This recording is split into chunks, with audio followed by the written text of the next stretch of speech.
Sebelumnya, Namo Buddhaya, perkenalkan nama saya Angela Chai, saya dari kelas 12 Multimedia 1.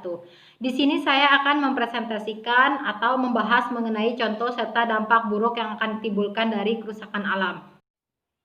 Di sini saya akan mempresentasikan atau membahas mengenai contoh serta dampak buruk yang akan ditimbulkan dari kerusakan alam.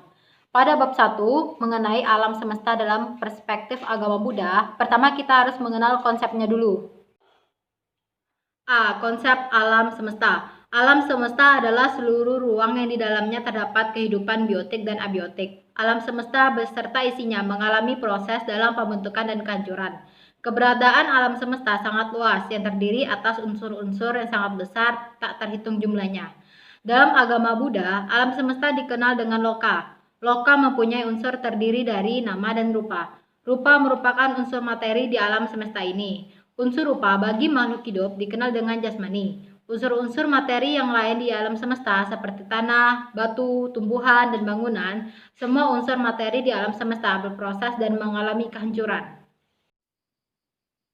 Unsur nama dikenal dengan batin yang terdiri atas perasaan atau wedana, pencerapan atau sana, bentuk-bentuk pikiran atau sangkara, dan kesadaran atau winana. Perasaan, pencerapan, dan bentuk-bentuk pikiran disebut juga cetasika, sedangkan kesadaran disebut dengan cita. Semua yang terkandung dalam alam semesta pada hakikatnya terdiri dari 3 komponen, yaitu rupa, cita, dan cetasika. Alam semesta ini terbentuk dan kehancurannya melalui suatu proses pembentukan dan kehancuran yang berulang-ulang. Proses berulang tersebut sudah setua usia waktu itu sendiri yang tak terbayangkan oleh manusia biasa. Bumi berulang kali hancur dan terbentuk kembali. Siklus hancur lalu terbentuk kembali, hingga hancur kembali disebut satu siklus dunia yang disebut Mahakapa. Lamanya satu Mahakapa diibaratkan dengan lamanya waktu yang diperlukan untuk menghabiskan sebuah bukit cadas yang berukuran lebar, panjang dan dalamnya 1 mil, yang mulus tanpa cacat dengan gosokan sutra yang paling halus setiap 100 tahun sekali. Apabila batu cadas itu habis, maka belum 1 kapa terlampaui. B. Kehidupan manusia dengan alam semesta. Kehidupan manusia tidak dapat dilepaskan dari alam semesta karena manusia selalu berhubungan dengan lingkungan. Berhubungan dengan lingkungan alam semesta harus memahami sistem lingkungan tempat manusia berada melalui ilmu lingkungan. Manusia juga sebagai makhluk sosial memiliki akal pikiran yang dapat dikembangkan untuk tetap berinteraksi dengan orang lain, serta mengembangkan hubungan bermakna dan kepedulian terhadap alam sekitar. Manusia wajib memanfaatkan potensi alam secara seimbang serta menyelesaikan masalah yang mengancam kelangsungan dan kelestariannya. Hendaknya manusia memanfaatkan potensi alam secara seimbang tanpa membawa kerusakan pada alam. Pandangan agama Buddha mengenai lingkungan tercermin dalam kitab Dhammapada Pupawagagata 49. Bagai seekor lebah yang tidak merusak kuntum bunga, baik warna maupun baunya, pergi setelah memperoleh madu, begitulah hendaknya orang bijaksana mengembara dari desa ke desa.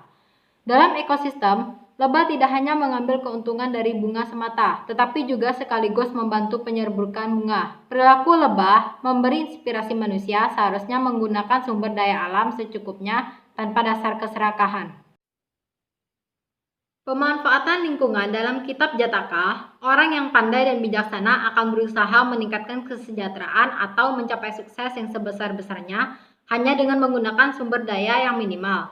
Seperti ia meniupkan nafasnya membuat api kecil menjadi besar. Ada 3 hal yang berkaitan dengan pengelolaan lingkungan. A. Mengembangkan pemahaman dan kebijaksanaan untuk kebenaran yang menguasai hubungan antara lingkungan dan manusia. B. Memahami lingkungan dengan suara hati dan pikiran. C. Memahami etika atau moral mengenai lingkungan. Pengelolaan lingkungan hidup didasarkan pada sikap mental sebagai rangkaian hubungan sebab akibat yang saling bergantungan secara utuh, melalui pengembangan batin yang berdasarkan kebijaksanaan, perilaku moral atau sila, konsentrasi, dan belas kasih. Oke, yang ingin saya presentasikan di sini adalah tentang kerusakan alam yang mengakibatkan gangguan pada ekosistem. Seperti yang saya katakan sebelumnya, manusia wajib memanfaatkan potensi alam secara seimbang serta menyelesaikan masalah yang mengancam kelangsungan dan kelestariannya. Hendaknya manusia memanfaatkan potensi alam secara seimbang tanpa membawa kerusakan pada alam. Tapi nggak semua manusia seperti itu. Jujur ya, tidak semua manusia memanfaatkan potensi alam dengan benar. Sebagian banyak menyalahgunakan kemampuannya demi kepentingan diri pribadi tanpa memandang keseimbangan maupun kerusakan akibat dari manusia itu sendiri. Langsung saja, kerusakan alam yang akan saya bahas di sini adalah di daerah Bangka Belitung. Seperti yang kita ketahui, Bangka Belitung adalah daerah kawasan yang terkenal dengan penghasil timahnya atau yang sering disebut juga TI, yang artinya tambang ilegal. Kalau kita lihat dengan seksama, terlihat memiliki perbedaan dataran yang sangat menonjol, yang artinya kawasan yang dijadikan tambang timah tersebut terlihat cenderung berlubang. Lubang-lubang ini terjadi akibat galian saat melakukan proses menghasilkan timah. Ini biasanya disebut kolong TI. Nah, sekarang saya akan langsung membahas apa yang sudah saya dokumentasikan. Saya sudah mendokumentasikan salah satu contoh kawasan tambang timah atau tambang ilegal yang berada di dekat daerah tempat tinggal saya. Saya tinggal di Desa Rebu, Kabupaten Bangka Belitung. Yuk sama-sama kita lihat videonya. Nah, ini adalah contoh bekas tambang ilegal di dekat daerah saya. Bisa dilihat tanah yang gersang dan retak-retak itu biasanya kalau hujan bisa mengakibatkan banjir. Banjir itu bisa sampai ke samping jalan dan mengganggu aktivitas perjalanan warga setempat di sini.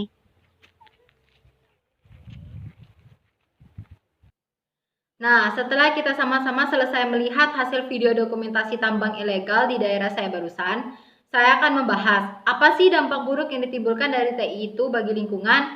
Ya, tentunya akan mengakibatkan pencemaran, bukan? Pencemaran itu sendiri yaitu penurunan kualitas lingkungan. Contohnya, pertama, bisa mengakibatkan banjir atau tanah longsor. Kedua, menurunnya kualitas tanah atau air. Saya akan mengupas satu-satu dari dua dampak buruk yang akan terjadi tadi. Nah, mungkin contoh di atas tidak asing lagi bagi kalian untuk didengar. Contohnya banjir dan tanah longsor. Setelah terjadi banjir, maka disusul tanah longsor. Kok banjir sama tanah longsornya barengan? Gini saya jelasin. Tanah yang retak-retak di sekitar tepi kolong TI tentunya membuat ekosistem tanah menjadi kritis, gersang, dan tentunya tidak stabil, bukan? Nah, kalau suatu hari apabila hujan turun terus-menerus, air yang ada di kolong TI tentunya akan meluap. Ini terjadi dikarenakan tanah tidak mampu menyerap lebih banyak air. Nah, otomatis akan terjadi banjir. Nah, banjir ini bersifat mengikis, yang tentunya akan mengikis tanah perlahan-lahan, lalu membawa tanah tadi ke tempat yang lebih rendah. Pengikisan inilah yang disebut tanah longsor. Oke, yang kedua, menurunnya kualitas tanah dan air. Bisa dibayangkan kan kalau sampai terjadi banjir itu gimana? Airnya meluap, ekosistem tanah yang kritis dan tidak stabil membuat tanah tidak mampu menyerap kelebihan air. Tentunya susah untuk mensterilkan air, bukan? Nah, otomatis bisa diprediksikan bahwa air yang susah untuk disterilkan tersebut berakibat buruknya kualitas air atas tanah itu sendiri.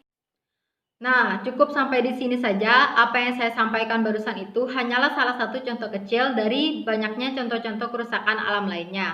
Untuk itu, kita harus berupaya untuk mencegah agar kita dapat menurunkan resiko dari dampak buruk akibat kerusakan alam yang diperbuat oleh manusia.